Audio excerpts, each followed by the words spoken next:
Kento stepped into the coffee shop at his usual time. His eyes immediately zeroed in on the woman sitting in the corner. He saw her several days a week when he stopped in for his morning coffee, and while the time he spent in the shop was always short, he always noticed her, always took the time to take her in.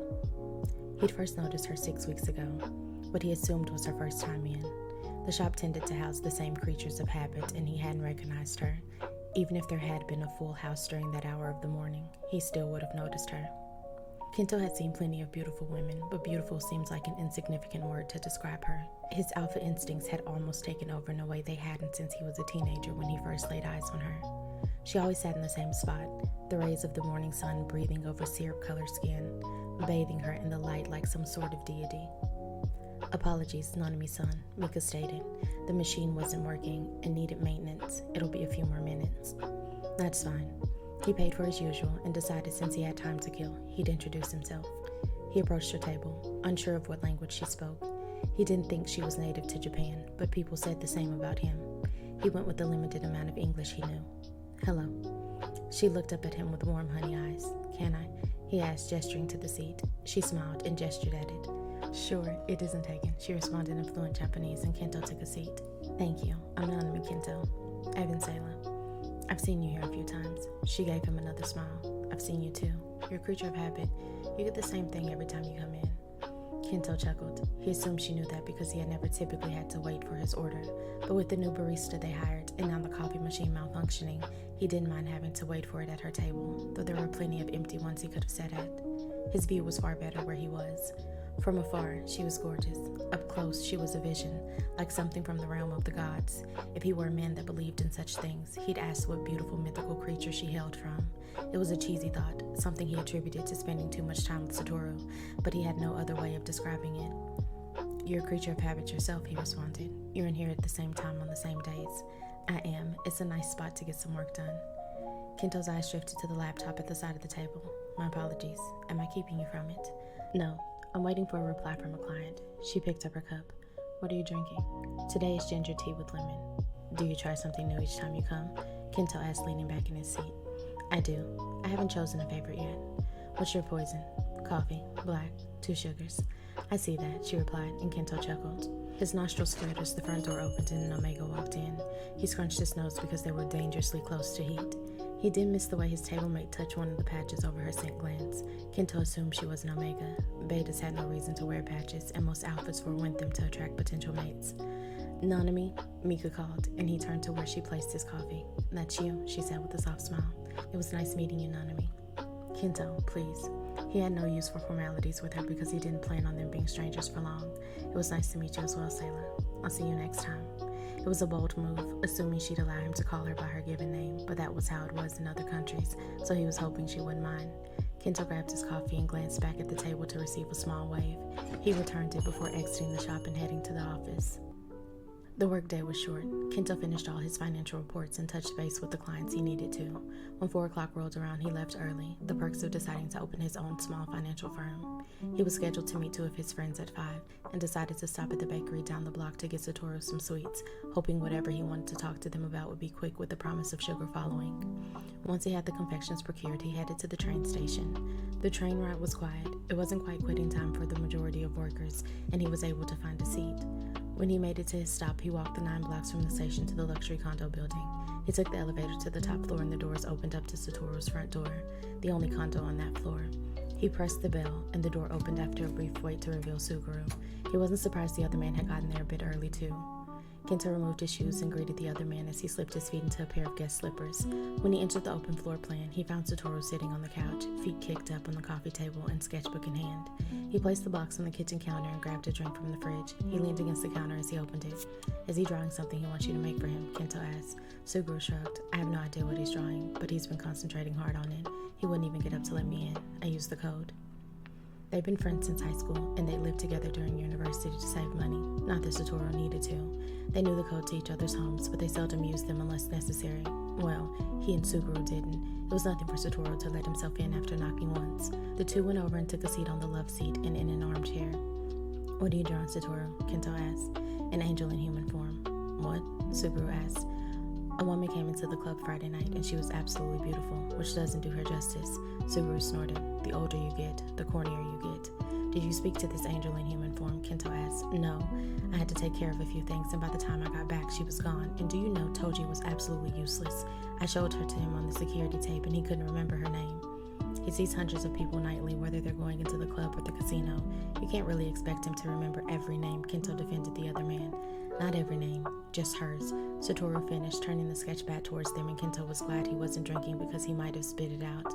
Satoru was an incredible artist, and there was no mistaking the woman on the page was the one he'd been admiring for the past 6 weeks, the one he finally sat down and had a conversation with that morning. Huh, Suguru stated. You weren't being as corny as I thought, but your drawing doesn't do her justice, and her eyes are more almond dough than siren.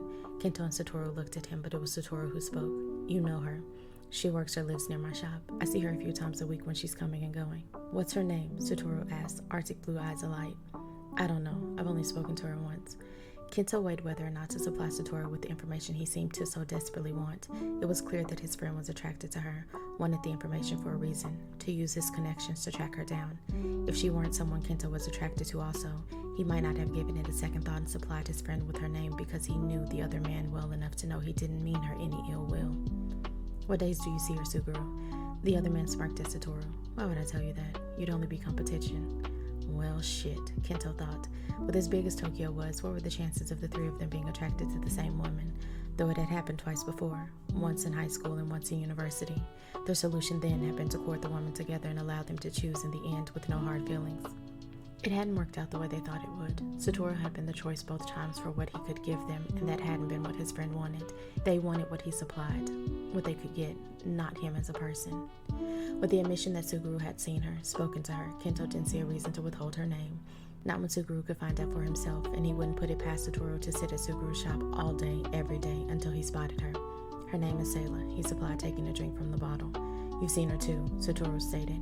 What are the odds of this happening again? Suguru asked. I'd say pretty good since it's happened twice before, Satoru responded. Kento knew he didn't have to verbalize the fact that his interest in her lay in the same place theirs did. He liked to keep to himself, and when he went out of his way to know a woman, it was with an intention. His friends knew that about him. The situation they were in was clear, even if unspoken. Third time's a charm, Satoru stated, putting the sketch pad on the table. Kento and Suguru nodded in admission. They would take the same approach as the previous times if she was willing to let them court her. The decision would be hers to make, whether she allowed the three of them, allowed only one of them, or turned them all away. It was Friday morning when Suguru saw Selah again, and their second meeting was like their first. This time, someone bumped into her as they passed in a hurry, which sent her into his chest again. His hands went to her waist to steady her as the culprit threw out a quick apology while continuing on their way. We've got to stop meeting like this, little one, he joked, and she looked up at him. Sorry, she responded. Why are you apologizing? That asshole bumped into you. She stepped back, and he reluctantly removed his hands from her waist. He'd been correct when he told Satoru her eyes were more dough-shaped, not that he needed to see them now to verify. Suguru knew he was correct. He'd seen her several times a week over the past month or so, and the first time he damn near cut his finger off while working. She was a foreigner, but he had given little thought to that, considering the population of foreigners in the city was well over 500,000. No, it had been those doe eyes that drew him in. They reminded him of caramel and were pool deep. When he was able to pull his focus from them, he realized they were housed on an ethereal face. He briefly wondered if whatever country she came from was filled with the type of otherworldly beautiful creature she was. And he called Satoru corny. He supposed the difference between them was that Suguru would never say that aloud, but it didn't stop him from thinking it every time he saw her. There were times he caught himself glancing out of the shop windows more than necessary around the time he normally saw her to ensure he didn't miss her.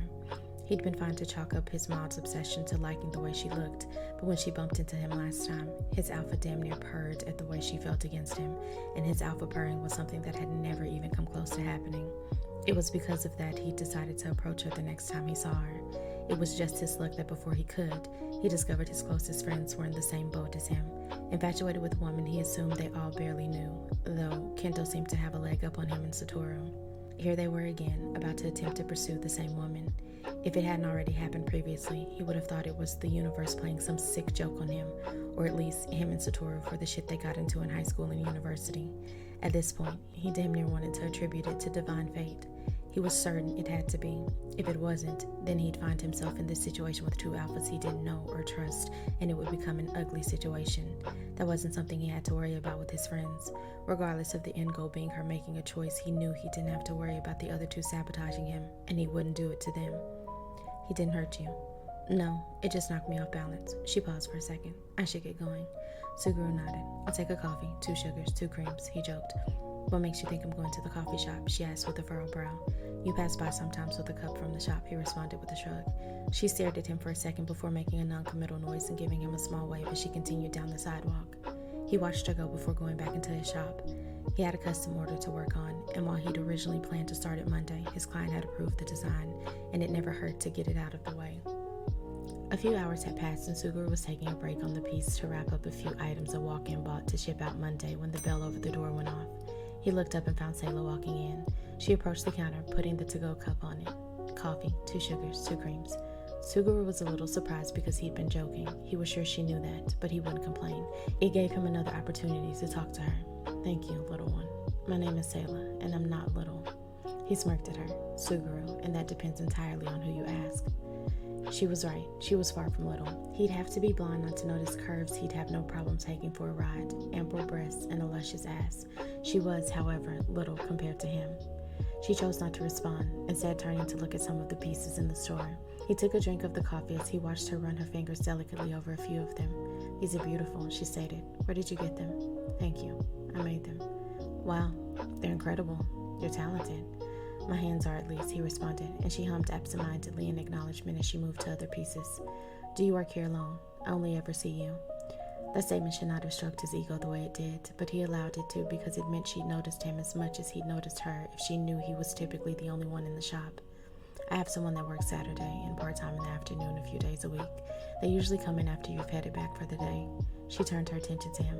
Should I be concerned that you're keeping up with my schedule? Suguru chuckled. It's hard not to when you don't deviate from it. I also have an uncanny eye for beautiful things. She huffed out a soft laugh. You aren't what I expected.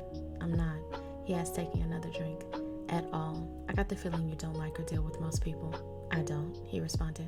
I tolerate some people and ignore others. I see. So you're tolerating me. Her tone was teasing. Far from it, little one. She went back to looking at his pieces. What brought you to Tokyo? A fresh start.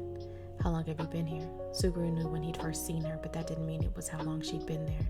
3 months. Your Japanese is good. I studied for several years before we moved. Suguru asked before he could stop himself. She was wearing scent patches, but he still should have been able to see a mark if she were mated, and there were no courting marks on her wrist. Maybe she moved with family. My friend and I. Her attention returned to him. I should get going. Enjoy your coffee, Suguru. I'll see you later, Sayla. He watched her leave and leaned against the back counter. When they all but agreed to see if she would allow them each to court her, he mildly considered taking himself out of the equation. The last two had chosen Satoru with little thought, and he'd been okay with that because, after a few weeks, he could tell their intentions. However, bowing out was not an option, especially with the way his alpha was reacting to her, and he couldn't even smell her scent. No, he'd court her if she let him, and he'd have to allow the chips to fall where they may.